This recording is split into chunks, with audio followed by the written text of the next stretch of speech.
Á verkstæðinu á samgönguminjasafninu á Ystafelli stendur bíll kenndur við Kristneshæli í Eyjafirði. Hælisbíllinn svokallaði. Unnið hefur verið að því að gera hann upp síðan 2011 en nú sér fyrir endan á verkinu og því kíktum við í heimsókn til að berja gripinn augum. Þessi bíll var keyptur 1947 fyrir Kristneshæli eða Kristneshæli kaupir hann og veturinn 47-8 þá var byggt yfir hann á Akureyri. Grímur Valdimarsson byggir yfir hann og hann er klár til notkunar 18. maí 1948. Þá fer hann í skoðun. Svona bílar, þeir komu hráir á þessum tíma til landsins. Já, það voru yfirleitt bara keyptir, kallar opnir eða húslausir og bara framendin og grindin.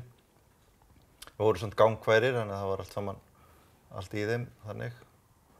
Og svo var byggt yfir og bara það sem að menn vildu, hvort sem var einfalt hús með vörubílspalli eða 2 eða 3-falt hús eða jafnvel rútur. Og þessi hérna, hann er byggður dálítið breiður. Þú til að segja eitthvað frá því af hverju? Þetta var, ég veit ekki hvort það er að segja lenska, en þetta var gert við alla bílana. Þeir voru breikkaðir til þess bara að koma fleiri farþegum í þá. Hvað er hann skráður fyrir marga svona bíl? Þessi er skráður fyrir 10,5 farþega. Það er svolítið sérstakt. Ég hef aldrei séð það fyrir að síðar að bíl sé skráður fyrir 10,5 eða hálfan farþega. Nei, hvernig er þessi hálfi farþegi, spyr maður sig? Já, ég veit ekki alveg hvernig þeir líta út. En það á sér skýringu því að, það sem ég held, að þegar ég fór að smíða sætin í hann, þá komst ég að því að þau eru það er gert ráð fyrir 40 cm fyrir hvern farþega og það eru 2 metrar aftast í bekkurinn og svo eru 2 stólar sem eru 80 cm. Þannig að það voru komnir 9 og svo fremsta sætið hægra megin það er 60 cm. Og þá er bara skoðunarmaðurinn greinilega reiknað út að þarna var 1,5 farþegi. Þegar þú byrjar að gera þennan bíl upp, þá er hann nú ekki í neitt sérstöku ásigkomulagi? Nei, hann var frekar dapur. Hvenær er það sem þú byrjar að gera hann upp? Við fengum húsið, afgangir á honum í ágúst 2010 og settum húsið þá hérna inn og voru svona bara að skoða það og kannski telja ykkur kjark. En byrjum að vinna í honum í desember 2011. Þá hérna. Tókum við aðra grind og settum hérna inn og fórum að vinna í henni. Ég og Jón Helgi Sigurðsson frá Húsavík, hann var að vinna hérna hjá mér þá. Er mikið á honum sem að er, úr upprunalega bílnum? Já, ég myndi segja kannski 30% af timbrinu. Talsvert af klæðningunni, járnklæðningunni á húsinu er upphaflegt. Og það voru til dæmis 2 miðjustólarnir í honum, þeir eru upphaflega, ég bara að laga það aðeins. Skiptum krossið á bakinu og svona.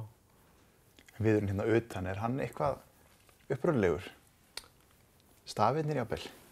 Þeir eru náttúrulega bara nákvæmlega eins og þeir voru. Þeir voru málaðir núna bara daginn. Snorri Guðvarsson málaði þá. Og er alveg eins og þeir voru á honum. Til hvers var bíllinn svo notaður, einna helst? Hann bara í alla aðdrætti fyrir hælið. Allur matur, eins og kostur, kosturinn var fluttur á þessu. Hann var bara í áhættan að færðu milli Akureyrar og hælisins. Og svo var hann líka notaður í skemmtiferðir og svoleiðis. Við á mynda á hann sem tekinn við Grenjaðarstað, þá var farið í skemmtiferð þangað. Við kíkjum aðeins inn í bílinn, eins og bara áklæðið og svona. Bólstraðir þú þetta sjálfur allt saman, eða var þetta til? Nei, það kom kunningi minn að sunnan og setti utan sætin og setti upp í toppinn. En ég setti sjálfur utan allar plöturnar, það er milli 40 og 50 plötur innan í bílnum, svona krossiðaplötur, sumar málaðar og sumar klæddar með áklæði. Ég setti utan þær, sko. En eins og mælaborðið og stýrið og var þetta í góðu standi? Nei.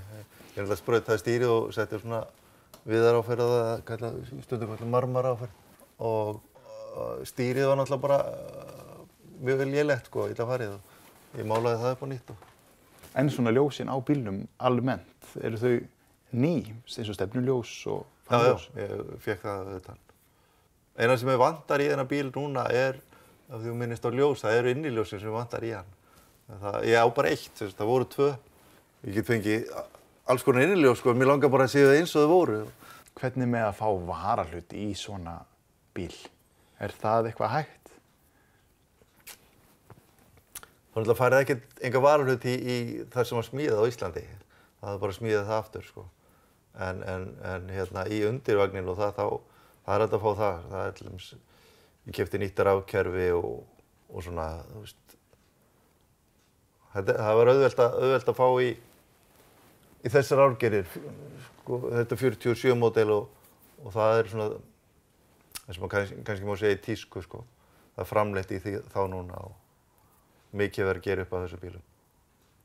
Nú talar að þú þurfur að smíða þetta sjálfur. Hvað hefurðu til hliðsjónar þegar þú ert að smíða svona hluti? Það tekur bara gamla hlutinu úr og kóperar hann. Já. En það var að þessu sumstaðar dálítið vont í þessum því að þá sumarspýturnar voru bara horfnar. En þá var bara að mæla það sem var við hliðina eða eitthvað, sko, og föndra einhvern veginn hann eitthvað til. Hvað færði þið svona til þess að halda áfram? Er áhuginn alltaf alveg jafn brennandi fyrir þessu? Ég veit ekki hvað það er, sko, þetta er. Einhvers staðar þarf maður að vera og það er alveg gott að vera hérna eins og einhvers staðar annar staðar. Það er bara, já. Jú, maður hefur áhuga á þessu. Og skoða hvernig gamlu kallarnir, eða þeir voru náttúrulega ekkert gamlir þá, hvernig menn fyrir á tímum listu hlutina. En það hlýtur nú að vera ótrúleg tilfinning að sjá svona verkefni klárast þegar bíllinn fer hérna út úr skúrnum. Já, það er gaman. Það er ekki þetta að nýta því. Það verður hátíð hér á bæ. Já, það getur alveg verið að bakaða bansur eða eitthvað, sko. Aldrei að vita.